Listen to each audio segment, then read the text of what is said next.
asalaamaaleykum wa rahmatullah comme ni ñu ko doon defee tey dañuy ñëw si ban logiciel la Canva encore yaakaar naa defoon nañ si cours benn yoon léegi li ñuy ñëw mooy lan gisoon nañ interface Canva gisoon nañ la mooy Canva léegi dañ leen di wan nañ ngay defaree logo si Canva ak boo defaree logo pare noo koy enregistré si fin bi aussi dañ leen wan noonu nooy animé sa logo Canva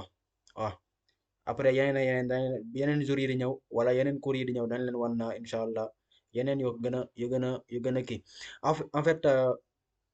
li ñu leen di préciser rek ne leen Canva mënoo ko def sans connexion ok mënoo ko utiliser sans connexion ba pare boo koy utiliser aussi da ngay connecté dana la laaj nga inscrire selon un compte Google ah après yaa xool ban compte Google ngay inscrire man comme compte bi laa inscrire mooy sama compte professionnel léegi yow yaa xool ban compte nga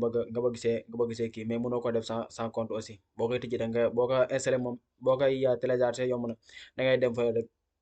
Google nga tàppe ko après da nga gis logiciel bi man koo télécharger gratuit mais boo koy ouvrir après sa compte ngay ouvrir ba pare boo koy enregistrer aussi danañ gis yeneen en fait pour ñu commencer leen dong la c'est simple da ngay ñëw créer un design après dana la proposer ay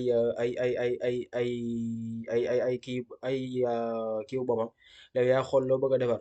CV laa bëgg a defar donc logo laa bëgg a defar kon léegi man logo moom intéressé maa nga see def bannière YouTube maa nga see def leneen ak leneen gisoon nañ si vidéo bi jàll yaakaar naa bannière YouTube logo léegi boo def logo da ngay cliquer logo moom simple na pour nga utiliser ko simple na trop sax kay après nga bàyyi ko mu ñëw mu recherché ñu ngi leen di fàttali ngeen bu leen di fàtte abonné bu fekkee ne vidéo yi ma ngi leen di intéressé aussi bu leen di fàtte di bu fekkee tamit nag am na lu ngeen bëgg a laaj ma ngeen ko bind si commentaire yi incha allah dinañ ko répondre bu fekkee ne lépp cool na aussi lépp cool na ñu jàll si leneen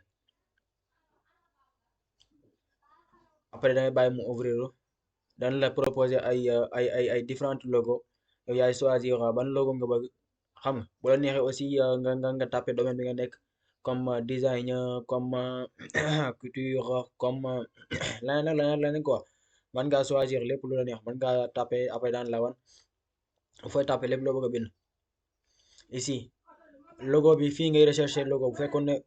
logo football nga bëgg aussi da ngay bind football daan la indil proposer ay différentes logo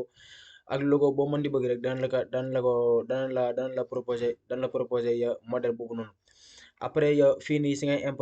importer photo wala nangam wala leneen bu fekkee ne logo bi nga def dañ ci bëgg a def photo dafa am photo fii ngay bu fekkee ne da nga bëgg a def loo xamante ni benn boo xamante ni am na photo wala beneen conception boo xam ne am na photo da ngay ñëw importer boo ñëwee importer boo cliquer dana la ouvrir fii nga importer ko selon vos dossiers après ñu ñëwaat fii comme exemple logo bi la bëgg mais faites très attention encore ndaxte foo gis fii nii rek kii bi foo ko gis rek pro bi foo ko gis rek xamal ne dañu koy vendre quoi du gratuit mais yii nii moom gratuit la mën koy utiliser gratuitement yii mën ko utiliser mais boo fekkee ne yii la rek dalay laaj paiement quoi da ngay payer pour nga mën ko utiliser par exemple on peut utiliser cette logo comme exemple logo bi mën nañ ko utiliser après boo bëggee utiliser logo bi noo def da nga koy cliquer rek boo cliquer dina ñëw léegi bu ñëwee yaa ngi gis fond bi arrière plan bi moom moo nekk couleur fa xaw chocolat boo ko bëggee changer neen la nga def da ngay cliquer après da nga gis mu kii fii mu couleur bi moom mooy ñëw fii léegi après mën ngaa choisir fii ba couleur boo bëgg te exemple mën naa ko def arrière plan bi blanc yaa ngi gis après couleur yi aussi couleur yi boo si bëgg a changer nii da nga koy changer en fait am na écrit yoo xam ne ko dindi loo bëgg a dindi rek loo xam ne neexul si logo bi da ngay ñëw nga cliquer ko nga def supprimer mu dañ après fii boo bëggee bind ma nga def double clic ci écriture bi yaa ngi gis jus bi mooy dañ am na ñoo xam ne ba nga gisee 4 li nga foogoon doon 4 quoi jus bi mooy dañ après ma nga see def tey exemple C nga ñëw taper C même kii lay nekk quoi couleur bi mën koo changer couleur écriture bi mën koo def fii mën ngaa changer nga def ko bleu xam nga wala lu la neex rek mën nga changer couleur écriture bi nga def ko bleu. C après nga ñëw si bi lettre bi nga ñëw nga cliquer lettre bi moom aussi double clic moom ti mën koo supprimer nga supprimer ko mën ngaa def tey bu la neexee n xam nga mën ngaa changer aussi mën ngaa changer aussi couleur am nga defaat ko bleu xam nga c'est simple. mën nga changer écriture bi nga def ko mën nga changer kii bi nga def ko bleu. affaire bi moo xaw a yéex des fois ordinateur bi yaa ma gën a xam nga changer ko def ko bleu ok après écriture yi tamit boo si bëgg a changer rek da ngay ñëw nga def double clic yaa ngi gis après nga kii ko nga commencé écrire mën nga dindi li fi nekk yaa ngi gis mën nga dindi lépp li fi nekk après mën nga bind tey exemple njaay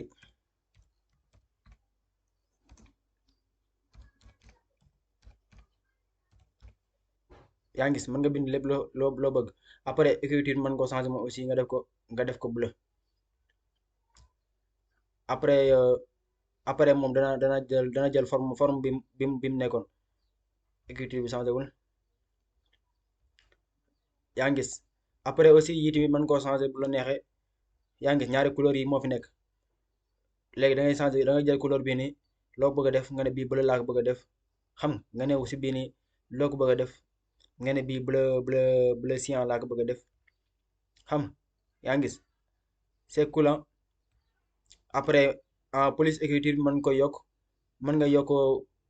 yokk lu la neex police écriture mën nga yokk fii mën nga yokk yaa ngi gis koor bi bokk mën nga ko def en gras mën ko bind tamit bàyyi comme bii nii comme bi mu nekk nii après boo ko bëggee enregistrer logo nii da nga koy defaree sur Canva en général graphiste yi dañu ko faral di utiliser lu bëri des fois xanaa bu fekkee dañoo yàkkamti dañ koy utiliser après bi mën ko positionner ba mu baax yaa ngi gis bi mën ko positionner ba mu baax léegi boo fekkee da ngaa bëgg enregistrer c'est simple pour enregistrer da ngay ñëw nga def partager boo defee partager après da nga ñëw nga gis fii nii télécharger après boo télécharger ba pare boo defee télécharger da nga def fu ñu def PNG wala JPEG wala PDF format bu la neex rek tey exemple mën nañ ko télécharger PNG xam nga mais PNG normalement boo ko doon télécharger après kii bi nu mu tudd arrière plan bi fii dafa war a dañ mais bu fekkee ne kii woo ko doo ko mën a da nga ko war a jënd quoi bu fekkee ne jëndoo foofu noonu da nga koy jënd arrière plan bi da nga ko war a payer pour nga kii ko yaa ngi gis yu yëpp day laaj paiement bu fekkoon ne amul noonu man boo ko enregistré nii léegi lay ñëw format bi rek moom mooy ñëw man ko utiliser nag waaw man ko utiliser boo defee télécharger man ko utiliser yaa ngi boo defee télécharger après dana enregistré wu sous format JPEG après mais arrière plan bi dafay des bu la neexee nag après nga dem détruire ko feneen beneen logiciel wala nga détruire ko bu fekkee am nga benn application mën ko détruire quoi nga bàyyi fond bi mais bu fekkee ne Illustrator la moom mën ngaa ñëw nga enregistré ko moom mooy loolu boo defee logo ba pare mën ko enregistré gratuit moom laajul loolu quoi mais Canva lépp day laaj monnaie moo tax ngeen war def ndànk ci connexion gratuite yi quoi connexion gratuite yi booy toppee gars yi connexion gratuite rek xam nga après yow de sa connexion da ngay ñàkk sa connexion de un da ngay payer di defar seen logo yi après yow revenu zéro ngay am quoi foofu ngay taxawee kon gars yi tamit ñi defar logo yi ñu bàyyi si xel bu baax te xam ne ñi defar loolu logo yi dañuy payer pour defar logo yi ñi nga xamante ne nii nag comme ñi xam mën nañoo utiliser Illustrator mais aussi tamit dafa rafet bu nit liggéey pare nga fay ko on le dit pas pour rien nag wala après moom bu téléchargé ba pare dana la indil kii bi yaa ngi gis dana indil sa fichier pour nga enregistrer quoi man ko enregistrer document bu la neex man ko enregistrer bureau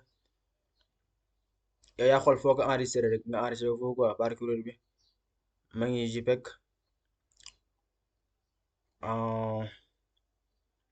mën nañ ko enregistrer waaw ci sama dossier yi après boo ñëwee ma ngi see bind lan la nga pour nga mën ko wër quoi pour nga mën ko wër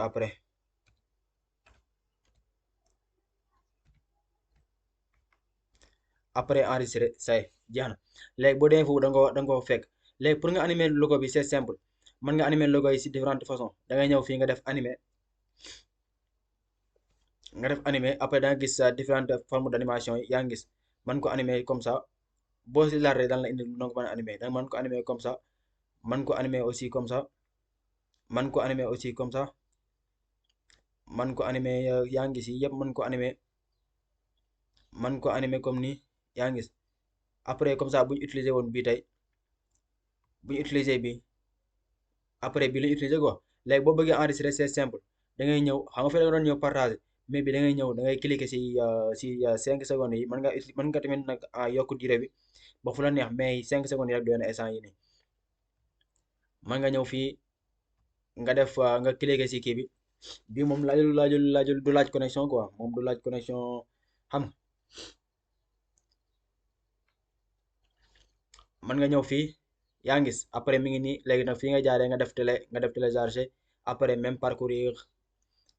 bi moom ngay jël après nga télécharger ko faites attention aussi boo ñëwee nga def ko JPEG nii rek nga daa koy télécharger du ñëw JPEG lay nekk su format JPEG lay nekk quoi il faut que nga ñëw kon nga def ko bu fekkee ne des fois nga dugg nga def vidéo MP4 boppam mais des fois tamit da nga ñëw boo def attention day ñëw def JPEG boppam léegi day JPEG rek boo ko kiiyee quoi dafay nekk su format photo léegi la ngay def léegi da nga koy bàyyi su format télécharger su format vidéo